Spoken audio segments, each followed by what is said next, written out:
everyone, and welcome back to Delicado. My name's Ben and I'm one of the proprietors here, and I work as the sommelier on the floor, usually in the restaurant, with... Me, and I'm Robert Wilson. Pleasure to see you, Ben. Great to see you back as well, Rob. I got a little surprise. What we normally do is we do talk about wine, or Ben does, I should say, and I've decided to bring along one of my favourite beers, because I do like drinking beer, and this is a pretty special bottle. What's that one called, Rob? And maybe you should hold it up a little bit so everyone at home can see that. So it gives it away. It's got a little star on it. It's made by a company called Estrella, and Estrella is Spanish for star. Yes, Now, look, there's a couple of Estrellas. This is Estrella Damm. Yes, sorry, it's Estrella Damm is the company. Yeah, I remember going past their brewery once. Massive. One of the sort of big names in Spain.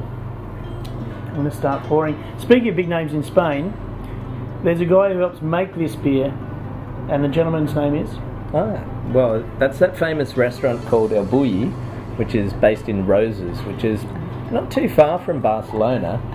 But I hear the sommelier from that restaurant and the brewers from this little company got together and contrived this little item for us. They did. It's a very fancy Longneck, if you ask me. So the beer itself, I find, has hints of orange, coriander. It's a lovely, as you can see, the colour. Look at that. I can't see through that. It's quite lively, Rob. I get paprika as well on the nose. Ooh, look, I did that thing. I really got into it. That's great. And it's actually quite spicy. And I get sort of notes of citrus and orange. Definitely. Now again, leading into summer, great beer to have at a barbecue. So certain things you want to mix your barbecue up a bit. Chorizo, Spanish sausage. Ben, have you got some for me? I do, buddy. Mate, I thought ahead. And I brought some Spanish Chorizo. Now, chorizo, for the uninitiated, is the classic Spanish pork-based sausage.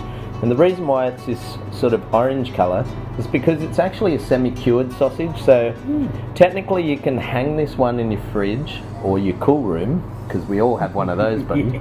And you can actually dry them out, and they sort of go salami-like over time. But being semi-cured, it means it's a slightly drier sausage. Now they pack this with pork, paprika, which gives it that distinctive smoky flavour. Does, when you cook it, leach some beautiful oils, which are really good for cooking, and that's why they usually throw these in paella as well.